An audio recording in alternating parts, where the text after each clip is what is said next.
tadi, undian telah pun dibuat untuk round 3 dalam World Cup qualifier bagi negara-negara Asia. Dan satu-satunya negara ASEAN yang berjaya mara ke round 3 adalah negara Indonesia. So, adakah timnas Indonesia boleh pergi ke Piala Dunia? Okey, aku boleh bahas pasal benda ni, tapi aku nak minta tolong daripada korang yang belum follow lagi akaun ni, tekan butang follow. Dah follow? Mantap cuy. Ada yang kata grup C ni adalah grup yang maut. Amboi, belum apa-apa dah maut. Okey, jom aku baca sikit ranking negara-negara yang ada dalam grup C ni. Jepun berada di tangga ke-17, paling tinggi.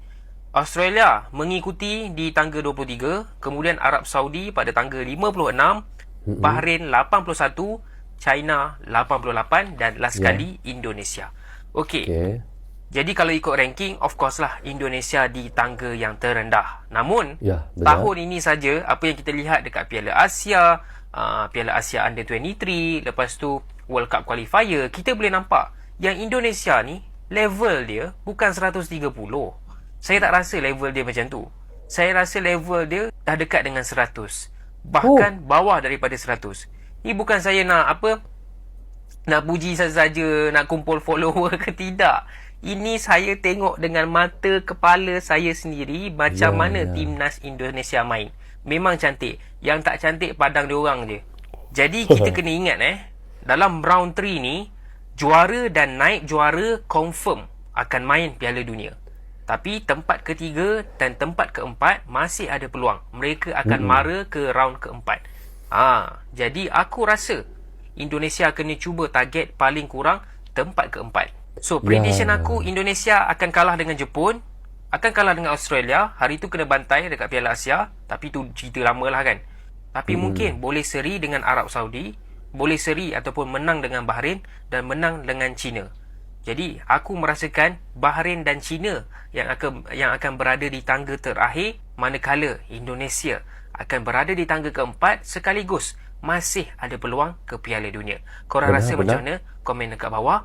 Yang suka Okey guys, seperti yang dikatakan oleh Abang Webro ini saya pun selalu juga reaction daripada videonya. Memang bagus dia punya komentar, dia punya analisis sepak bolanya itu boleh saya katakan yang berkualitas Jadi apa yang dikatakannya tu, apabila dia melihat Indonesia, timnas Indonesia diundi di dalam grup C, boleh dikatakan di dalam grup yang agak berat, agak susah bagi saya lah. Di atas kertas kita lihat Indonesia berada yang paling rendah sekali di ranking FIFA. Tetapi sebenarnya kalau daripada segi permainan yang saya sendiri sudah lihat, mungkin teman-teman pun sudah lihat dan Webro pun kata Indonesia sebenarnya bukan di level 130 lagi. Bukan di situ sebenarnya. Sebenarnya Indonesia ini sebenarnya di level di bawah 100. Maksudnya di mungkin 90, 95 macam tu lah. Begitu. Ataupun mungkin boleh kita katakan dalam 85, 90 macam tu ranking sebenarnya Indonesia ini. Cuma kita tahu Indonesia banyak dikena sanksi oleh FIFA mungkin sebab itu kita tahulah, sebab itulah Indonesia berada di ranking yang agak jauh daripada sekarang ini. Cuma kalau dilihat cara permainan Indonesia ini, sebenarnya Indonesia ini bukan di ranking-ranking seperti sekarang ini. Sebenarnya Indonesia ini di ranking di bawah 100. Jadi tidak mustahil untuk Indonesia mengalahkan China dan iaitu Bahrain. Dan apa yang dikatakan oleh Webro ini juga mungkin benar, Indonesia akan boleh berada di tangga yang keempat. Walaupun kita tahu Jepang, Australia, Arab Saudi itu memang agak berat lah untuk Indonesia menang. Agak susah juga, tetapi tidak mustahil kalau kita lihat mungkin boleh juga untuk menang dengan Arab Saudi. Tetapi untuk Indonesia berada di tangga 2, 3 mungkin agak payah, tetapi di tempat yang keempat itu nampak di situ ada peluang yang besar untuk Indonesia berada di situ. Apapun kita doakan selepas ini Indonesia akan mengupgradekan lagi player-playernya, diasporanya akan dipanggil lebih ramai lagi oleh Sintayong, oleh PSSI untuk memperkuatkan lagi iaitu timnas Indonesia senior di round 3 ini nanti. Itu yang kita harapkan sama-sama guys. Okey, kita lanjut next video. Honestly itu grup yang sangat berat karena kita semua tahu kita segrup dengan Australia, kemudian segrup dengan Arab Saudi, kemudian segrup dengan Jepang, bahkan dengan China dan Bahrain diantaranya. Jadi ini grup yang tidak mudah, tapi memang sedari awal kita sudah menargetkan lah untuk kalaupun lolos saya pikir paling realistis adalah peringkat 3 dan 4. Tapi jujur dengan situasi terakhir ini, saya pikir menurut pandangan saya ya, 1, 2, 3 itu kemungkinan besar atau hampir pasti akan menjadi milik Australia, Arab Saudi dan Jepang. Jadi kita harus fight untuk nomor 4 ya, dengan segala respect. Saya pikir it's all between Indonesia dan Bahrain dan China. Ya, ini memang menjadi kekhawatiran fans tim nasional Indonesia juga ya, masyarakat Indonesia, karena jujur kita sudah punya satu struktur, satu kesatuan, kolektivitas yang sangat baik, yang tadi saya katakan ketua umum, pelatih dan juga staf-staf yang lain. Artinya kita sangat berharap lah Sintayong untuk dilanjutkan masa baktinya. Tapi memang sampai dengan detik ini kita bicara tanggal 27 Juni, belum ada kepastian yang jelas ya. Ini agak kesimpang siuran lah. Jadi katanya proposalnya udah oke, sudah setuju draftnya, tinggal tanda tangan. Tapi kalau berita resminya Sintayong katanya sakit. Ya mudah-mudahan, bukan mudah-mudahan benar ya, tapi mudah-mudahan memang itu yang terjadi. Artinya memang udah oke. Tapi karena yang bersangkutan beliau itu berhalangan, ya mungkin agak tertunda. Tapi kita berharap itu secepatnya dilaksanakan supaya juga bisa untuk mempersiapkan nanti 5 September dan 10 September ketika kita menjalani laga-laga awal terutama nanti. Oke guys, dikatakannya Sintayong ada sakit ya. Saya pun baru dengar juga daripada kata oleh abang ini. Saya tidak tahu namanya apa. Teman-teman bisa komen di bawah komentar. Mungkin ini adalah salah seorang orang daripada PSSI. Teman-teman bisa komen ya, namanya siapa. Dia katanya Sintayong sakit. Benar ke guys? Kita doakan mudah-mudahan Sintayong cepat sembuh ya. Kerana tugas Sintayong masih belum selesai lagi dengan Indonesia. Kerana masih banyak lagi tugas-tugas yang harus dia selesaikan untuk membawa Indonesia ke Piala Dunia, untuk membawa Indonesia ke Piala Asia kita tahu sudah confirm. Cuma untuk memperbanyakkan lagi player-player diaspora, player-player keturunan. Dan bagi saya Sintayong adalah masa depan untuk timnas Indonesia. Itu yang boleh saya katakan. Okay, kita next video. Look, they should be very proud because you see the development of football in Indonesia, especially with the performance that they had in the under-23s. The President Eric there is doing a fantastic job. The leadership in the country, and also the league.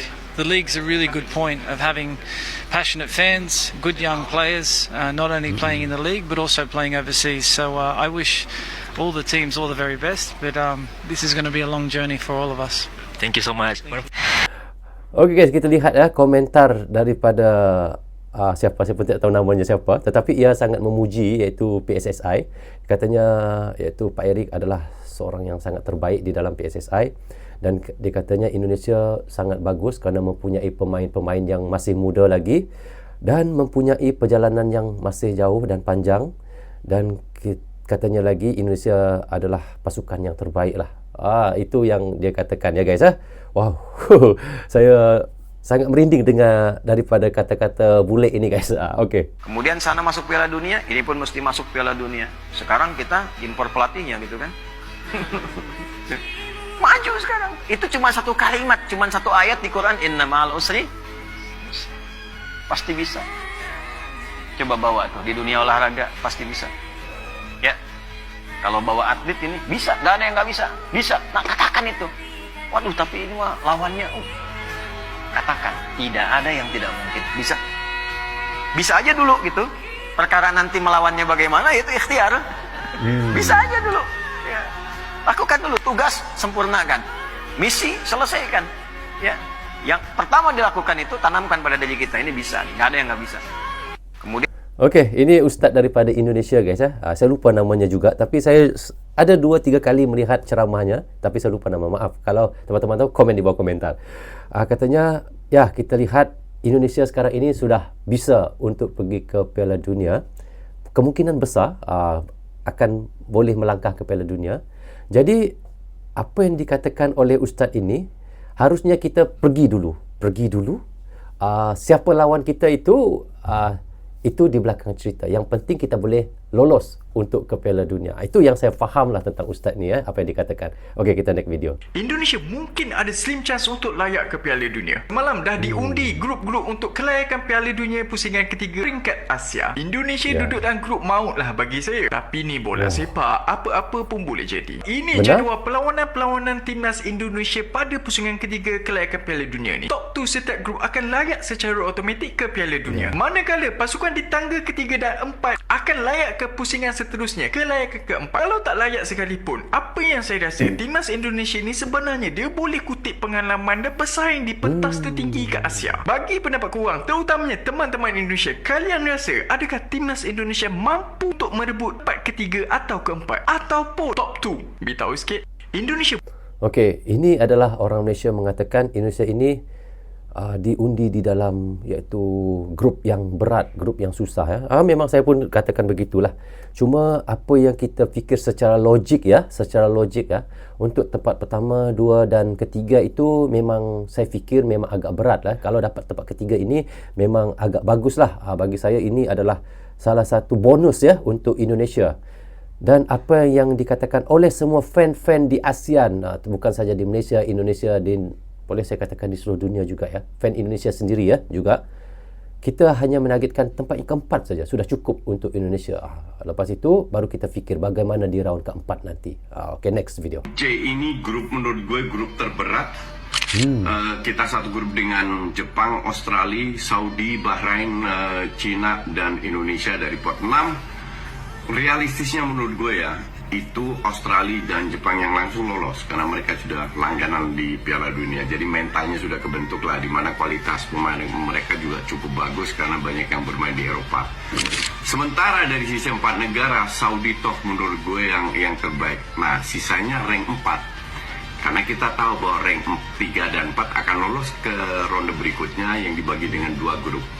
Nah, rank 4 ini kita bisa bersaing dengan Bahrain dan China. Apakah kita bisa menang lolos menjadi rank 4? Kalau gue bilang sangat bisa, sangat realistis, terutama di kanan kita harus raih poin penuh. Siapa tahu kita away akan meraih 1 poin. Kalau itu terjadi kita akan lolos karena Bahrain sama China pun akan kalah ketemu Jepang, Australia dan Saudi. Ya, ini teorinya seperti itu. J ini grup. Okey, kalau kita lihat secara teori seperti yang dikatakan oleh pelatih Justinus namanya guys kalau salah maafkan saya, iaitu Coach Justin dikatakannya memang ada peluang besar untuk Indonesia berada di tangga yang keempat kerana kita tahu kemungkinan besar, kerana kalau kita lihat daripada segi di atas kertas itu China sama Bahrain pun akan kalah bertemu dengan Jepang, bertemu dengan Australia, bertemu dengan Arab Saudi Jadi peluang untuk Indonesia merebut di tempat yang keempat itu 50-50 masih ada 50-50 lagi. Kalau tidak pun memang disitulah tempatnya Indonesia yang secara logiknya Indonesia akan berada di tempat yang keempat itu. Jadi kita sama-sama doakan guys, mudah-mudahan ini menjadi kenyataan. Sebab itu nanti Indonesia akan boleh pergi ke round 4 di round 4 nanti lain lagi ceritanya. So okay guys, seperti yang kita reactionkan tadi, bagi saya tim Indonesia benar-benar di grup neraka untuk ground ketiga ini. Saya sendiri melihat Indonesia bersama Jepang, Australia dan Arab Saudi. Langsung saya terus kaget guys, kerana 3 tim ini memang tim yang tak pernah gagal di Piala Dunia ataupun langganan Piala Dunia setiap Piala Dunia guys. Cuma ada 2 tim yang boleh saya katakan tim yang senang dalam grup, iaitu tim Bahrain dan tim China. Tapi bagi saya, biarpun Bahrain itu dikatakan masih agak mudah sedikit, tapi harus ingat Bahrain di ranking FIFA adalah ranking yang ke-81 dan begitu juga China. Masih tetap saya katakan tim yang agak kuat juga kerana di ranking FIFA China berada di ranking yang ke-88. Tapi bagi saya itu tidak menjadi masalah buat Indonesia untuk mengatasi tim China kerana kali terakhir Malaysia guys pernah imbang dengan China pada tanggal 9 September dengan jaringan 1-1. Sebab itu saya bisa katakan Indonesia pasti lagi boleh daripada Malaysia dan lebih lagi daripada itu untuk mengalahkan China. Dan begitu juga Bahrain, mungkin tiada masalah buat timnas Indonesia untuk mengalahkan Bahrain juga. Walau bagaimanapun, kita semua harus yakin dengan percaturan yang akan dibuat oleh pelatih Sintayong, dan pasti dia dan itu PSSI ada ramuan dan taktikal yang baru untuk mengatasi siapa saja lawan di round 3 nanti. Saya sebagai tetangga Indonesia ataupun kami semua rakyat Malaysia pasti akan mendukung timnas Indonesia di round ketiga, dan saya yakin bukan sahaja rakyat Malaysia guys yang mendukung Indonesia di round 3, pasti semua negara-negara di ASEAN akan begitu turut support timnas Indonesia, kerana Indonesia satu-satunya negara yang lolos ke round 3 untuk kualifikasi Piala Dunia untuk 2026 ini. Jika ada satu ataupun dua oknum yang menghujat Indonesia di round ketiga Piala Dunia ini, anggaplah itu biasa saja guys. Di mana-mana negara semua sama saja. Orang yang iri dan orang yang busuk hati ini guys pasti ada. Jadi guys, bagaimana pandangan jujur teman-teman apabila melihat timnas Indonesia berada di grup C dengan adanya tim Arab Saudi, Australia dan Jepang itu? Bisa kalian komen di bawah komentar. Jadi rasanya sampai di sini saja untuk reaction kita kali ini. Apapun saya ucapkan terima kasih kepada anda yang sentiasa mendukung Brozo Channel daripada dulu hingga sekarang, dan bagi teman-teman yang baru saja hadir, jangan lupa klik butang subscribe dan klik tombol loceng tanda dukungan teman-teman kepada Brozo Channel. Yang baik semuanya datang daripada Allah SWT, yang salah dan silap datangnya daripada saya sendiri. Assalamualaikum, goodbye, bye-bye.